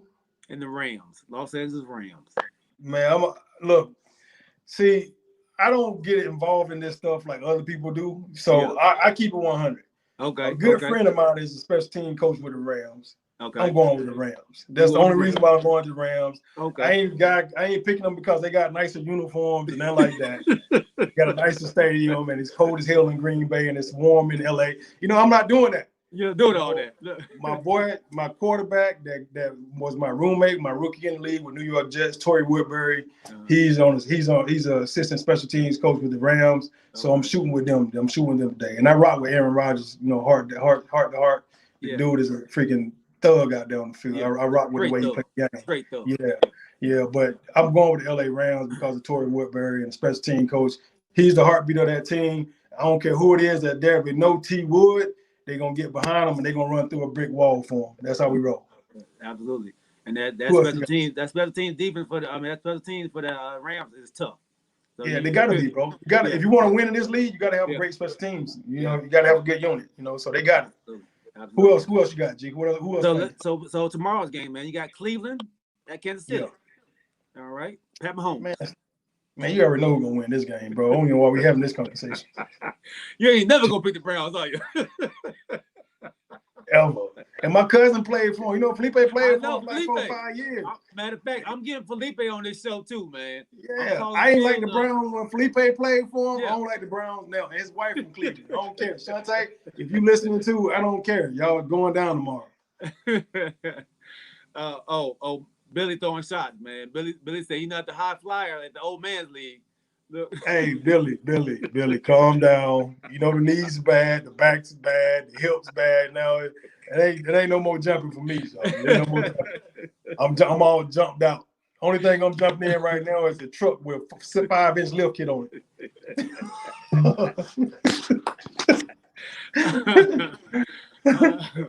All right, we got one more game. Dog. Yeah, man. We got the Bucks traveling down to New Orleans. The two old heads. Man, you know what, man? I've hated Brady my entire career. I've always loved Drew Brees, you know, but I'm gonna put this down for everybody else to hate Brady. You know, Brady gonna take this one. Okay. You know, Tampa my old team, Brady playing for my old team. I never loved Brady as much as I love him right now for getting my boys back to greatness. And I want to see him do something different and something special. I want to see Drew Brees do his thing too. You know, but I want to see Brady do his thing more in this particular situation in this year. Right. I want people to know that it ain't just about Belichick. It's always about the players. You know what I'm saying? Like people always thinking the coaches are everything and everything. Coaches are a huge part of this thing. Don't get me twisted, but they don't have to tie their pants up. They don't have to pull them socks up, scrap them cleats on, put their helmet on, and go out there and play. And that's, to me, playing is everything. Coaching is a part of everything because it's a part of the team. And you got to have a great staff to put together the game plans so that you can execute them. You know, at the end of the day, players play, coaches coach. You know, so I'm taking my hat off to Brady. I want to see Brady go do something special this year. And good luck, Temple. Yeah. So until you play the I'll take it. Your Super Bowl is the Baltimore Ravens versus Tampa Bay Bucks. Sounds great. And the Brady's got it. I'm always stick with the home team. Yeah, both of those are home team for me now, G. So I know. You gotta understand. So you can't lose. You can't lose. I can't lose. I can't lose either way. Yeah. But I'm going with my Ravens. I'm Baltimore through and through. Yeah. That's what's up, man. This has been a great one, man. Dog. Big Will, man. You know, I appreciate you, dog, man. I appreciate you putting your story out there. Oh, no, I'm sorry. We touched on it just a little bit when we first got on. What's the name of your business and what do you do, man? And how can people reach you, man? Well, you can reach me first and foremost on IG. You know, my IG page is Wilcox Customs LLC. Name of my business is Wilcox Custom Homes. We do remodels. We do builds from scratch, custom builds. We do a bunch of custom work, bathrooms, kitchens, you name it. We build cabinetry from scratch. The funny thing is, I'm actually in one of my custom bathrooms right now. You know, and the crazy thing, I'm sitting on the toilet right now. You won't even believe that, right? You know, but this is what a custom bathroom look like with Wilcox Customs. Okay. So, you know, you get a chance to see, you know, firsthand with one of this bathroom haven't even been revealed yet. Wow. You know? Wow. So this inside stuff here, baby. It ain't even been revealed yet. So we was over here working. I was installing some stuff and you know, me and you had this thing scheduled Yeah. And I was just, I was like, bro, let me sit down on the toilet. The acoustics in here are really, really good, because it's a bathroom. I used to sing in the shower and bebop on the wall. Yeah. So I was like, I'm gonna just sit down in here, man, and just do the interview in here. But I mean, this place is phenomenal, man. It turned out great. No, that is amazing. Like, yeah. But that's what we do. We build custom bathrooms. You see the LED light back in the niche back there in the back? See the LED light? So we build custom bathrooms, showers, everything, man. Check out the floor, G. Ooh. Hey, I like that. What color those are. Yeah, you already know. I like that. Yeah, Dallas suck. Yeah, they suck. Hey, Dallas that's suck. the end of the show. Hold on. That's the show. Where Dallas at, G? Where Dallas at right now? We're just watching. A lot of stuttering. We're trying to let everybody else get a chance to win, and then we gonna come back now. Next year. It don't work like that in the NFL, bro. You don't let nobody do nothing in the NFL. You lose your job that way. Look, we got rid of them. Now, okay, yeah. People getting fired in Dallas? Yeah. Oh, yeah. People got fired. Yeah, that's what happened when you let people win. Yeah. It won't happen this year. Yeah, man. But you can also hit my website, wilcoxcustoms.com. So www.wilcoxcustoms.com. And my phone numbers and all that stuff is on there. We only work off referrals. We don't do any advertising at all. So this is the most advertising I've done in 2021 already, talking to G. But I mean, you want something custom built, you're in the Atlanta area or in Georgia area, or you're in LA, or you somewhere that got a lot of money and you just want to fly me out to design and build. I do all designs, custom designs, builds out, everything. We do everything in-house. Let me know and I will fly. That's what's up. Yes, sir. Awesome, man. Awesome. Hey, Dan, I appreciate you, bro. Hey, man, I love you, my dog, man. Thank you for taking the time out, man. This has been awesome, man. All your fans out there watching, Matt, Billy, man. I appreciate y'all watching my boy Will, man. This has been awesome, bro. Hey, G, do me a favor, man. Take that little star off the wall back there when you start doing these interviews. You see that thing, boy? Yeah, you could really ruin some interviews with that star back there. Tell you, man. Like, you want me to send you some Raven Purple stuff, man? You need some Raven Purple stuff? Yeah, man. I need to wash my truck anyway. So send that stuff on over, man. I can wash my truck with it, man. You gonna use the Raven stuff to wash your truck? It's gonna be you're gonna have the best car wash you've ever had in your life, G. Your truck gonna shine like it never shined before, baby. Your wife's gonna be mad at you, bro, because it's gonna be women approaching the truck like never before. I'm telling you right now, boy.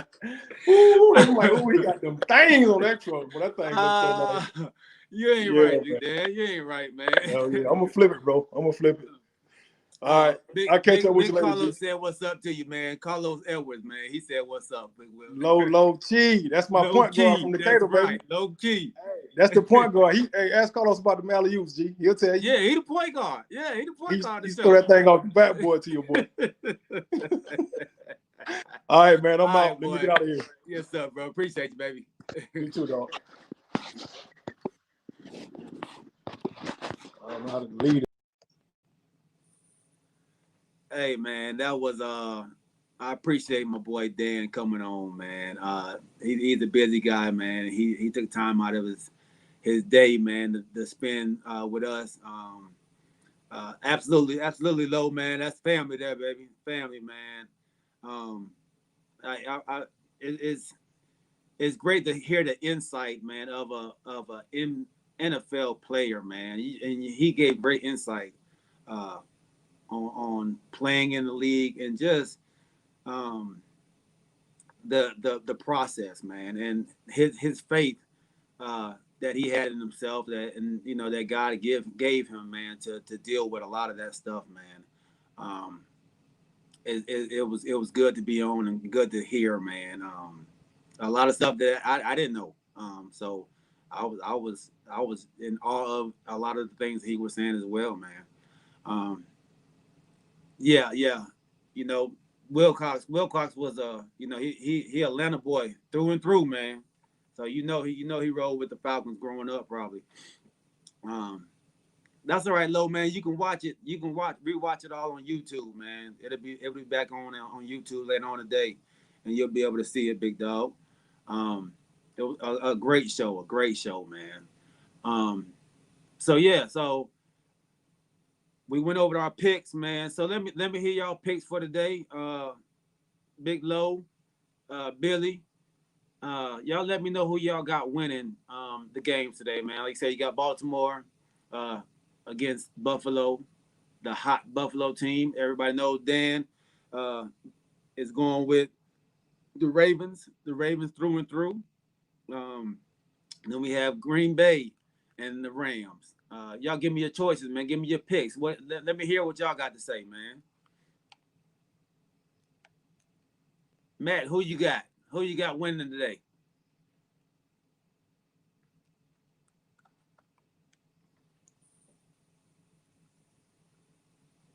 So the game come on. Okay, it's like 4 o'clock yet. Okay, almost time. Almost time. So I'll give y'all my choices, man.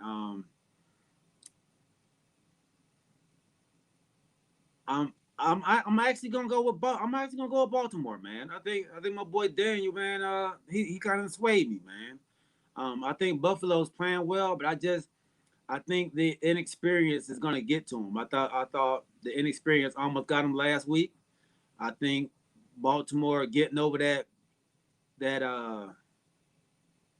first game hump, man, may prevail them to go ahead and take this today, man. I think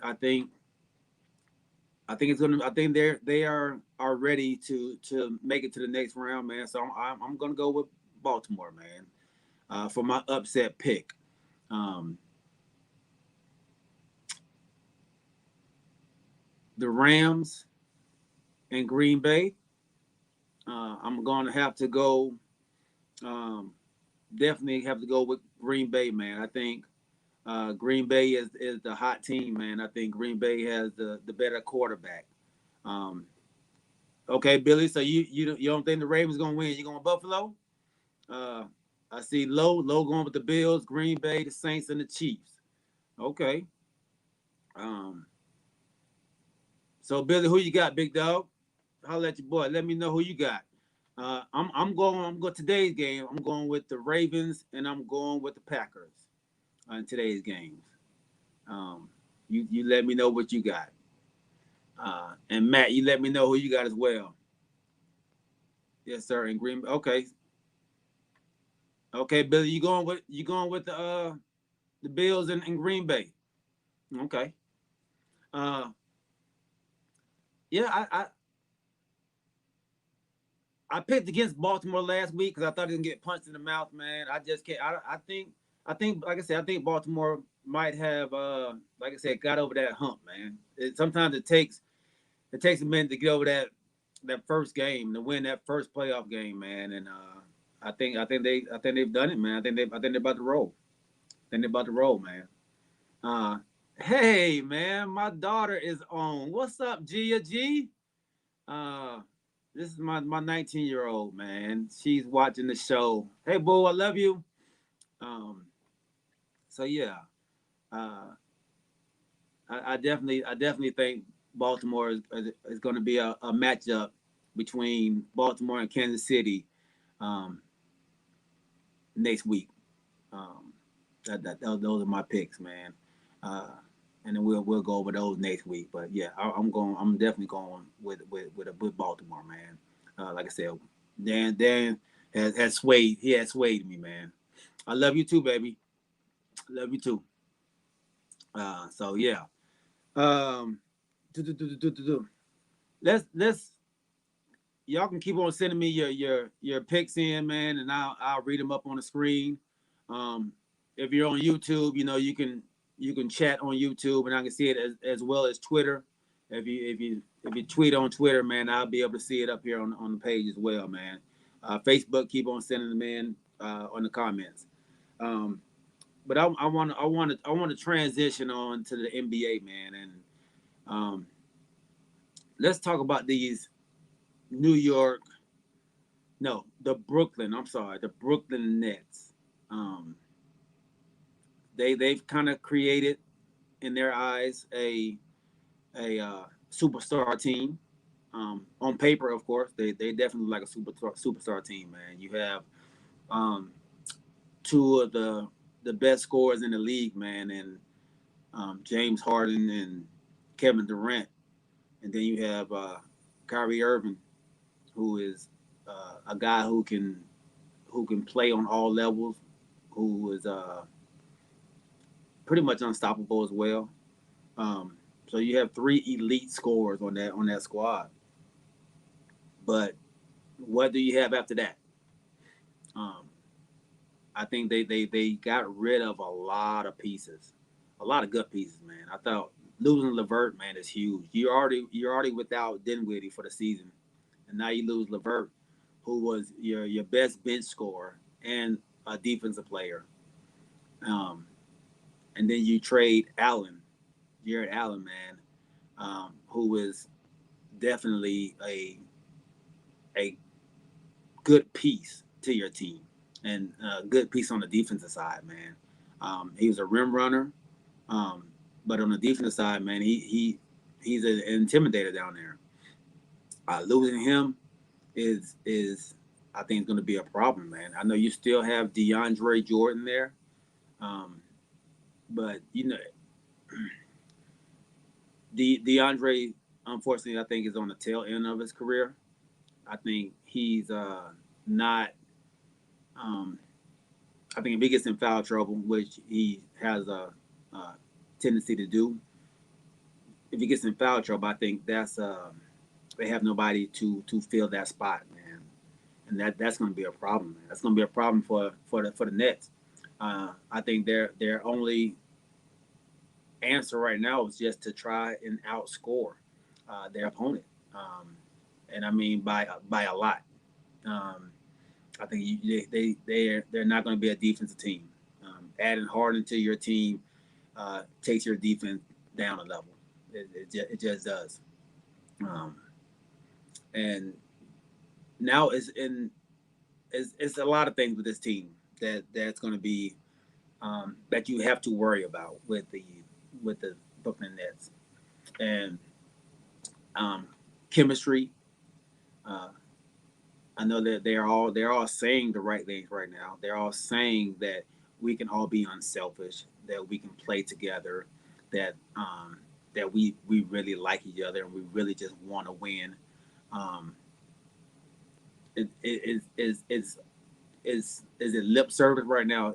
And I think you have to have lip service because you haven't played one game together yet. You haven't been through anything yet.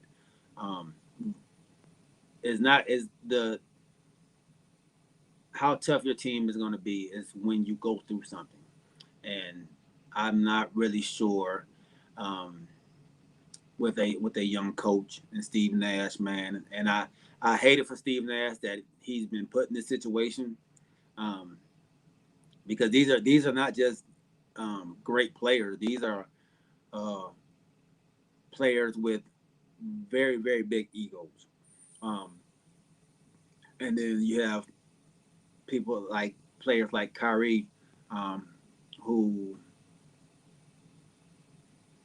can sometimes be volatile to your team. Um, he has a lot of things going on, and um, now Steve Nash has to deal with not only meshing this team together with these three players, but the personalities of these three players. And they're three totally different personalities, man. Um, I think that's tough, man. I think it's tough to just throw that on him. I mean, um, I'm I don't see how they've gotten this much better. Um, um, I thought Durant and somebody is good enough. I didn't. I don't think this is a great pickup for the Brooklyn Nets, man. Honestly, I think the Brooklyn Nets may have cost themselves a chance to win to go to the finals. That's just my opinion, man. Um, they on paper they look good. It's just we have to see um, where they go, man, and how they work, how they move together, um, how they work together, and time will tell, man. Um, but we're gonna stay in the East, man, and We'll go up to Boston. Um, they have to get Boston. I think is one of the maybe top team in the East. Um, maybe two. I think they have to get their players healthy, man. It seems like the East is getting killed with COVID, man. The Sixers had to play with like 9 players the other night, man. Boston's playing with like 8 players. Um, they have to once they get this COVID under control up there, man. I'm not sure what's going on, why they are all catching COVID so much. I heard them say that they may have to move to like um, two testings a day for the players, man. Because the outbreak is just getting uh, is becoming so much, and it seems like it's in the East mostly too. So, um, but I still like what Boston has, man. I think Boston is is a tough team, man. The Sixers are a tough team. They're tougher than I thought they were going to be. Um, the New York Knicks, man. I was giving them a lot of praise earlier. They're starting to come back down to reality, or they coming back down to the fold, man. I think people have started to pay more attention to the Knicks, man, and they're on a little losing streak right now. Um, them and the Hawks are both on a losing streak. Um, I think the Hawks just took the worst loss I think they've had in some years. Uh, the other night, man, surprising. So uh, they this East is not as uh, set in stone as I thought it would be. It's pretty much it's still all over the place. Um, the the teams are super inconsistent, man. They're super inconsistent. Um, like I said, you don't know. You got Cleveland plays well one night, and then they don't show up the next night. Then you have the Bulls who are up and down, or mostly down. Then you have the Magic that are mostly down. Um, you have Charlotte who's been playing decent, but they took a L last night, man. So it's tough to figure out what's going on, and I know it's too early to really figure out how these teams are going to end up at the end of the season. Um, but yeah, everybody knows if you've been watching, man. I mean, my boy Mike Prince have a bet, and the bet is that I think the Hawks will have a better record than the Philadelphia 76ers. He thinks the opposite, man, and it's not looking good for your boy. The Hawks are not proving me right. They are definitely proving Mike Prince to be right in this instance right now, man. So we hopefully they'll get it together, man. So uh, let's let's transition over to the West, where you have my first place Lakers, man, who are on cruise control, who are out there um, just having a good time, man. The the chemistry between this team, um, it kind of is reminding me of last year's team, and that team was super close. You can see how close that team was last year, and um, I'm getting that feeling. I'm getting that same vibe um, from this year's team, man. You can see the joy that they have in watching their teammate do well. Uh, you can see the appreciation for each other. Uh, you can see the ball sharing that they have, man, when they're on that field, man. Is the unselfishness that they play with um, is is is really noticeable. Um, and that I mean that's coaching. I think the coach is doing a heck of a job, man. And I think is LeBron James. I think LBJ is um, he's made a team of a team of family, and they do a lot together. They hang around each other. Um, Everybody on the team has a different handshake. You know that everybody knows that's a LeBron thing. Um, so it it's showing. The chemistry is great, man. The chemistry is awesome with that team. Um, the Clippers have kind of found their niche. They're playing well. Uh, they're they're back in the talkings again as being one of the top teams in that Western Conference. Um, I watched the Pelicans play against the Lakers last night, man. Um, they're still they're a good team. They're young. They're just young, man. Um, I think they had their hands full because they're in the West. But uh, Jeff Van Gundy, man, not Jeff, Steve, was Mike, was it Stan Van Gundy? It will definitely have them boys ready, man. Give Stan a couple years, maybe a year or two, man. The Pelicans will be a force. They'll be a force, man. Like I said, they're young, um, but the Lakers. Uh, are are being dominant on the road and at home. And you don't really, we haven't seen this from the Lakers in a while, man. Um, you're seeing a pretty dominant Lakers squad, man. Um, I think the Lakers are by far the best team in the not just the West, but I think the NBA, man. I think they have the deepest ball club. I think they are um, so many pieces to this team um, that that Schroeder pickup. Uh, I, I I was wrong. That Schroeder is exactly who the Lakers needed, man. Um, I was worried about him taking a lot of bad shots. Uh, he's not doing that. Schroeder is actually uh, playing within the system.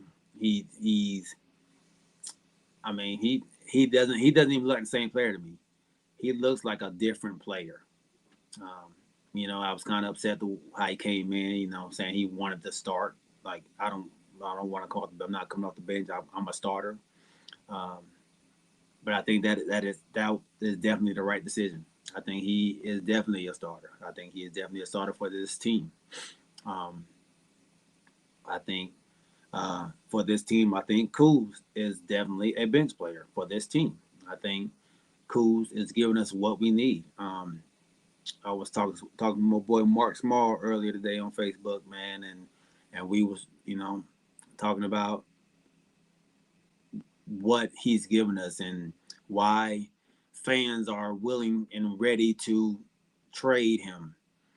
He made some valid points, man. He made some valid points about uh, the media, the market that he's in, and the the type of player that he should be, that they want him to be, and that they think he needs to be um, come off the bench, and his inconsistencies. Um, and I kind of agree with him, man. I try to defend him, and I try to tell him, he's a young player, so he's definitely going to have inconsistencies, man. Um, Especially with the time that he plays. I think with the limited amount of minutes that he plays, I think your um, your inconsistencies show more when you're not playing as much. So you're not you're not able to make up a lot for the mistakes that you do have. But what I've seen and what I appreciate from Kyle Kuzma is that he's gotten better. Um, he defensive wise, he's gotten better. Um, I know if you all watched him before, man, Kuz was one that was horrible at defense. Defense was just not his forte, man. You know, he was just a shooter. He was just looking to score, man. But this year, man, I've seen him actually uh, sit his butt down and get in his defensive stance, man, and actually keep somebody in front of him, and then actually stay down without jumping on somebody when they're shooting.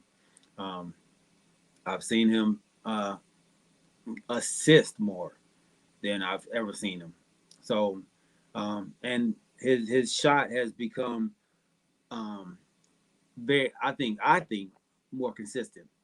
I've went over all his scoring nights, and he hasn't really had a bunch of high scores. I think he's had a couple 7 point games, 6 point games. He has some 13, 11 point games, but he's not shooting the ball a whole lot either. Uh, and I was with this offense that we're running, man.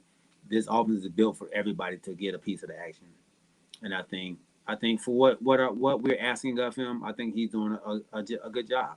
I think he can be a little more consistent, but not to the point where I'm willing to trade him away. Um, and I know a lot of people want to, they're clamoring over what Ingram is doing, and Ingram is having a great year. I mean, he's having an awesome year, man. I think he still has some inconsistencies as well. As you've seen last night, he had a great first half, um, but I think he had like 20 in the first half. But I think he ended up with like 22 points last night, with a quite a few turnovers down the stretch. So I think they're young players, man. They're gonna have inconsistencies, and I think Ingram gets to make up for a lot of his inconsistency because he plays 38 minutes a game, so he plays a ton of minutes, man. So he can make up for a lot, man. So you get to see a lot of his great good things and less of his, or you forget about a lot of the bad things that he's done. Um, and Kuz just doesn't get that because Kuz is only getting like 20, 21 minutes a game. But I think, like I said, the way we run our team, man, nobody's getting that many minutes. Your LeBron's he's getting like 30 minutes a game. AD's getting like 31. So they're trying to keep the minutes down because of course, the shortened season, the shortened off season that we had. So y'all just give Kuz a break, man. Let Kuz be Kuz, man. Don't expect Kuz to come out and be Kobe. Don't expect Kuz to come out and be Ingram. Let Kuz come in and fit in uh, the way he's fitting in, man. So that's just my take on it, man. Um,